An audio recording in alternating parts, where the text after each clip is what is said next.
जो mister Hubert है ना, जिसे कहते हैं ना मैट होचीकॉर्न, ये इसको एक बड़ी आदत है, अच्छी है या बुरी है वो आप बता देंगे, कि वो नीचे से जो चीज़ मिलती है ना यूज़फुल वो उठा के अपने पास रख लेता है। खा वो कील है छोटा सा, खा वो रस्सी का टुकड़ा है, खा कोई और चीज़, चूँकि ये काम करते हैं मजदूरी का, कभी बोरी का मुंह बांधना पड़ता है, शायद कोई रस्सी मिल गई हो या किसी जानवर के गले से घंटी गिर गई तो उसमें रस्सी डाल के बांधनी हो, रस्सी घंटी कुछ जानवर की चीज़ गिरी हो, तो कुछ भी चीज़ ज़मीन से जो गिरती है ना वो उठा के अपने पास रख लेता है।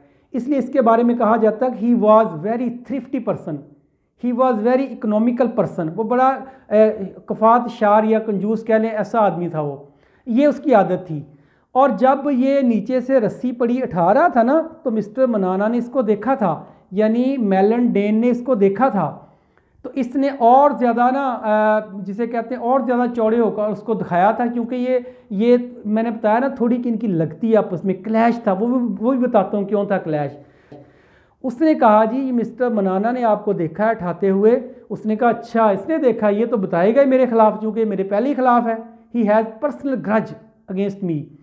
क्यों था वो, उसके पीछे भी एक कहानी है कि ये जो मिस्टर मनाना है ये वहाँ है, ये वहाँ हार्नेस मेकर है। हार्नेस मेकर कहते हैं, horse maker is the person who deals with the horses, donkeys, mules, जो जानवरों के होते हैं ना, जानवरों को जो हथियार होते हैं उनकी लगाम होती है, ऊपर बैठने वाली काठी जिसे सैडल कहते हैं वो होती है, पाँव रखे ऊपर चढ़ने के लिए पैडल होते हैं, उसके गले की लगाम होती है, हाल्टर होता है जो मुंह में डालते हैं घोड़े के या दूसरे जानवरों के, उसको कंट्रोल करने के लिए अंदर रॉड डालते हैं उसके मुंह में, वो हो सकती है। और या उसके जो सर के ऊपर फूल लगाते हैं उसके ऊपर भी वो चमड़ी की बनी होती है लेदर की, वो बनाने वाला, जितना भी ये काम करता है ना, उसके हॉर्स शूज़ होते हैं, जिसे हॉर्स शूज़, घोड़ों के जो पाँव नीचे शूज़ होते हैं उनके, वो भी बनाते हैं ये लोग। ये सारे का सारा कौन काम करता है, हार्नेस मेकर, घोड़ों का, खच्चरों का, डोंकी का, ये काम ये हार्स मेकर होता है, ये हार्नेस मेकर होता है। कौन भला, मिस्टर मनाना, यानी कि दूसरे लफ्ज़ों में यूँ कह लें मेलन डेन। मेलन डेन जो हार्नेस मेकर होता है, और जो पहला मैंने बताया था हुबर्ट, वो मज़दूर होता है, किसान होता है, और वो 60 साल से ज़्यादा उम्र का होता है, वो सिंपल होता है, इनोसेंट होता है। 2 करैक्टर हो गए। तीसरा मैंने बताया था मिस्टर जेम्स जो केयर टेकर है हॉल का। 3 करैक्टर आपके सामने आ चुके हैं। अब चौथा करैक्टर पुलिस वाला है जो उसको लेके गया है, क्लियर। 5वां करैक्टर जो है वहाँ जो है वो मेयर है। अब मेयर के पास, मेयर ने कहा कि तुम्हें मिस्टर मनाना ने उठाते हुए देखा था। उसने कहा हाँ हाँ इसने देखा था, लेकिन वो तो मैं रस्सी उठा रहा था, मेरे पास तो जो था ना एक रस्सी थी वो उठा रहा था। अच्छा रस्सी के बारे में सुन लें, देखें धागे की इंग्लिश होती है थ्रेड, धागा, वो ब्रीक होता है, वो तो ज़मीन पे पड़ा नज़र भी नहीं आता, तो इससे बड़ी होती कॉर्ड, CORD, कॉर्ड, रस्सी कहते हैं। और तीसरा बड़ा होता है रस्सा, जो फुल ज़मींदार यूज़ करते हैं अपने जानवरों के साथ, रस्से बड़े बड़े यूज़ होते हैं, वो तो नहीं हो सकता। तो यहाँ बात हो रही कॉर्ड की, डोरी की, जिसके साथ मुंह बांधे जा सकते हैं, कहीं चारपाई में यूज़ हो सकती, चारपाई टूटी हो वहाँ आप डाल सकते हैं, तो यहाँ कहीं भी यूज़ हो। रस्सी की बात कर रहा है वो, कॉर्ड की बात कर रहा है, स्ट्रिंग से मुराद है कॉर्ड, रस्सी, डोरी। तो एक रस्सी का टुकड़ा। उसने कहा जनाब मैं नीचे झुका था और ये मुझे देख रहा था मनाना अपने घर में खड़ा, तो मैंने तो रस्सी उठाई, और देख लें वो अपनी जेब से रस्सी निकाल के दिखाता है, ये देखें here is a piece of string in my pocket. वो कहते हैं नहीं नहीं, मेयर कहता है नहीं इसकी तलाशी लो और भी इसके पास कुछ होगा। फिर वो इसकी तलाशी लेते हैं तो उसके पास कुछ नहीं निकलता। तो अब वो मिस्टर मनाना से कहता है आप तो कह रहे थे इसने उठाया था। मिस्टर मनाना डटा हुआ है कि नहीं जनाब इसने उठाया था। मैंने बताया ना कि जो मिस्टर ह्यूबर्ट है ये प्रोटागोनिस्ट है, यानी कि कहानी का हीरो है, और जो मिस्टर मनाना जो है ये एंटागोनिस्ट है। एंटागोनिस्ट कहते हैं विलन को, ये कहानी का विलन है, एंटागोनिस्ट है, उसके एंटी जा रहा है ये। अब मेयर उसको कहता है कि ठीक है आप आज रात सोच लें, कल आपका केस हम पुलिस में देंगे, फिर इन्वेस्टिगेशन करेंगे, फिर देखेंगे क्या सच है क्या झूठ है। तो ये चीज़ जो है ना, ही could not bear the insult, ये उससे बर्दाश्त नहीं होती बेचारे से, और घर चला जाता है, सारी रात जाग के गुजारता है। जब सुबह होती है इसको पता चलता है। अब अगला करैक्टर आ रहा है मिस्टर जॉर्ज का। जॉर्ज था ये एक और करैक्टर है जो अब आ रहा है, बताता हूँ क्या था। ये जो जॉर्ज था ये इसका जो जॉर्ज तो इंग्लिश नाम है ना जो हमारी यूज़ हुआ है शॉर्ट स्टोरी में, इसका फ्रेंच नेम है मैरियस पूमल। मैरियस पूमल जो था ये एक किसी के घर में नौकरी करता था, किसी का ये नौकर था, मुलाजम था। इसका मालिक एम्प्लॉयर यहाँ यूज़ हुआ है बुक में, एम्प्लॉयर। तो ये जा रहा था उसी रोड पे 9-10 बजे के बीच, इसको वो पर्स मिला नीचे पड़ा हुआ, इसने वो उठा लिया। तो ये अनपढ़ था, ये पढ़ नहीं सकता था किसका नाम है, किसका पर्स है। इसने अपने मालिक का वेट किया, जब वो घर आया उससे पूछा कि जनाब ये मुझे पर्स मिला है, ये किसका है। उसने अंदर से खोल के नाम पढ़ा तो उसने कहा ये मिस्टर जेम्स का है, और यानी ये किसका है, हुबर की का है, फॉर्चून हुबर की का है, उसको दे के आओ। तो ये मिस्टर जेम्स को देने जाता है कि ये आपका पर्स मुझे मिल गया। यानी जब ये सुबह सो के उठता है, कौन, मैट हॉचिकॉर्न, मिस्टर ह्यूबर्ट, उसको पता चल जाता है कि पर्स मिल गया है। अब इसके बावजूद, पर्स मिलने के बावजूद उनको चाहिए था कि इससे आगे सॉरी करते कि आपका हमने दिल तोड़ा है, आपको हमने टीज़ किया है, मेंटल टॉर्चर किया है, लेकिन ऐसा किसी ने नहीं किया। और ये दिखाया गया है सोसाइटी का behaviour with the poor people. Status कुछ नहीं ना, वर्थलेस पर्सन होते हैं मजदूर, यही दिखाया गया है सोसाइटी का बिहेवियर कि ऐसे नहीं होता, उसको आगे सॉरी करना चाहिए था। लेकिन ये चीज़ उसको दिन ब दिन कमज़ोर करती गई। ही becomes weaker and weaker day by day, कमज़ोर से कमज़ोर होता गया। किसी ने आगे सॉरी नहीं की, उल्टा उसे कहते थे कि बच गए हो तुम, जी फिर फंस जाओगे, तुम हो ही ऐसे, तुम हो ही चोर। हालांकि चीज़ मिल गई है फिर भी उस पर चोर का ताना दिए जा रहे हैं। तो ही वॉज एक्यूज फॉल्सली, उस पर गलत इल्ज़ाम लगाया गया था। तो अब वो दिन ब दिन कमज़ोर होता गया, लोग उसको ताने मारते गए, बाहर निकलने से बेचारा तंग आ गया। जब बाहर जाते थे कह रहे थे ये चोर जा रहा है जी, हालांकि चीज़ मिल गई, अब तो जान छोड़ दो उसकी, लेकिन ऐसे नहीं हुआ।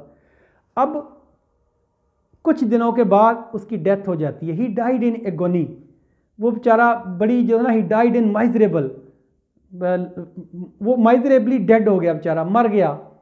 कब्र खोदी, उसको दफना दिया। पूरा गांव खुश रह रहा है कि हमने एक गलत आदमी को ना ब्लेम दिया।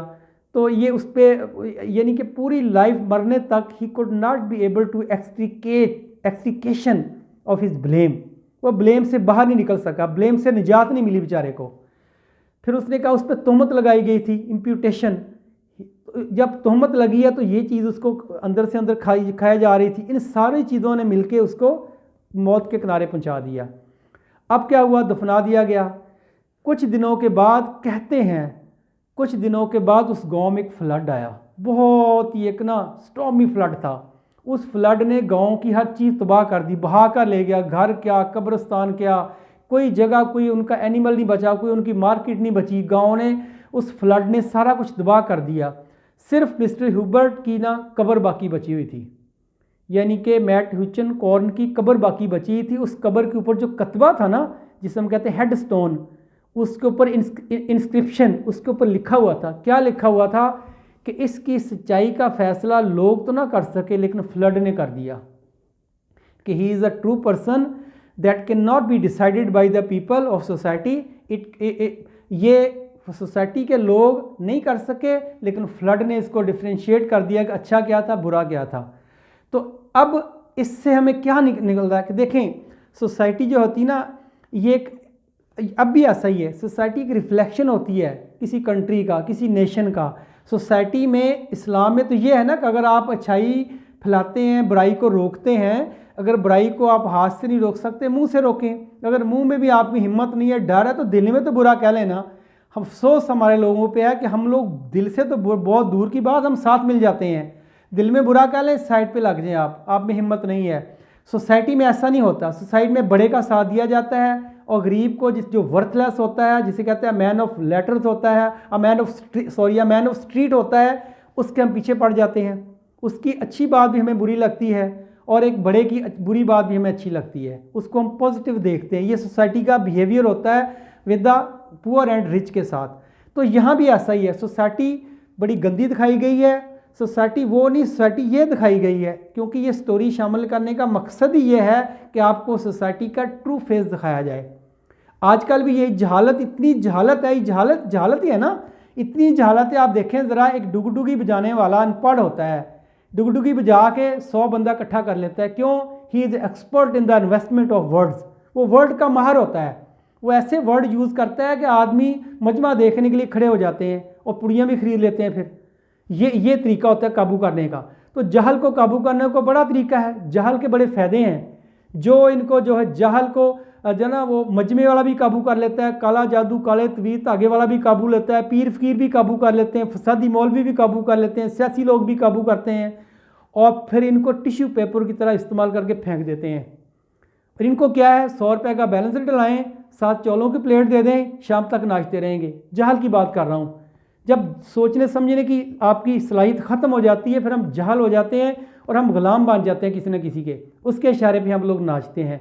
सोसाइटी भी ऐसी है, इसी सोसाइटी का अक्स दिखाया गया है कि हम लोग सच का साथ नहीं देते, साथ ना दें, कुछ ना करें, न्यूट्रल हो जाएं आप, लेकिन ऐसा भी नहीं हम लोग करते। हम लोग बड़े का साथ देते हैं, हालांकि आपका साथ हमेशा गरीब ही देता है। तो इस सोसाइटी का ट्रू पिक्चर हमें दिखाई गई है। तो इसके मैंने कुछ जो था वो थीम भी निकाला है। थीम भी इसका यही देखें ज़रा, treatment of society has been described in this story. इस स्टोरी में ट्रीटमेंट सोसाइटी का बताया गया है लोगों के साथ, सोसाइटी कैसे ट्रीट करती है। देखें हिस्ट्री बहुत सी ऐसी एग्जाम्पल से भरी पड़ी है कि जहाँ पे सोसाइटी ने एक साथ नहीं दिया सच्चाई का, झूठ का साथ देते हैं सिर्फ अपने फ़ायदे के लिए। पता होता है लोगों को ये बंदा गलत है, फिर भी अपने फ़ायदे के लिए हमारा कोई बिल जमा करा देना, उसके पीछे पीछे फिरते हैं हम लोग कि ये मेरा चौधरी है। तो खुदा के लिए एक मैसेज को समझें, इसकी रूह को समझें। तो रूह उसकी क्या है, मैसेज क्या देना चाहता है, वो यही बताना चाहता है कि जहालत जो है ना ये तमाम बुराइयों की जड़ है और जहालत ही है जो सोसाइटी को ख़राब करती है और जहालत जो है ना ये आपको अंधेरों में ले डूबती है। ये नेक्स्ट है the story based on social realism. जो सोशल सच्चाई है ना, जो एक सोसाइटी की असल तस्वीर है, कहता है उस पर यह स्टोरी बेस करती है। फिर है डोंट ब्लेम इम्प्यूट एनीवन, कहता है किसी पे ब्लेम ना दें, किसी पे तोहमत ना लगाएं। इम्प्यूट होता है तोहमत लगाना, किसी पे तोहमत विदाउट नोइंग द ट्रुथ, सच्चाई जाने बगैर। देखिए आज हम फेसबुक यूज़ करते हैं, आप खुद देख लें कितना सच होता है कितना झूठ होता है, टोटल झूठ होता है। चलें कोई एक सच भी बात होगी, क्या आप वेरिफिकेशन करते हैं? हदीस होती नहीं उसको हदीस बनाया होता है, कोई बात सच्ची होती नहीं उसको सच्ची बनाया होता है, जोड़ देते हैं किसी के साथ। हालांकि नबी करीम सल्लल्लाहु अलैहि वसल्लम ने फरमाया कि मेरे साथ जो कोई बात जोड़ेगा अपना ठिकाना जहन्नम बना ले। तो हम लोग जोड़ देते हैं साथ, बात होती नहीं, नबी करीम सल्लल्लाहु अलैहि वसल्लम की हदीस होती भी नहीं, हम लोग जोड़ देते हैं। तो ऐसे ही और ख़बरें हैं जिनका खबरों का कोई मुँह से नहीं होता, हम लोग जोड़ देते हैं, फ़ौरन उसको आगे फॉरवर्ड कर देते हैं। तो खुदा के लिए इससे मैसेज सीखें, आप मैसेज सीखें कि ट्रू इज़ ट्रू। अगर सच का साथ नहीं दे सकते, बुराई का भी ना दें। अगर आपको 100% श्योर है कि ये न्यूज़ सही है तो आप फॉरवर्ड करें, अगर नहीं पता तो फॉरवर्ड भी ना करें। आप क्यों, आप बैठे बैठे गुनाहगार हो रहे हैं। तीसरा उसमें जो है उसका थीम वो ये है, D fame is worse than a bad. जो बद है ना, जो बदनाम है, कहते हैं बद अच्छा बदनाम बुरा, ऐसे यहाँ हुआ है, बद अच्छा बदनाम बुरा। तो मैंने बदनाम जो है ना, डिफेम इज़ वर्स्ट, बदनाम चरा बुरा है, देन बैड बुरे से। जो बुरा है उसको बुरा नहीं कहते, जो बदनाम हो जाता है। जैसे देखें इसकी हुबरट की मिसाल है, वो बुरा नहीं था लेकिन बदनाम हो गया। बुरा जो था वो कोई भी नहीं था क्योंकि किसी ने चोरी किया ही नहीं था, लेकिन वो बदनाम हो गया, अब वो बुरा वो बन गया है। तो this was the story. Thank you.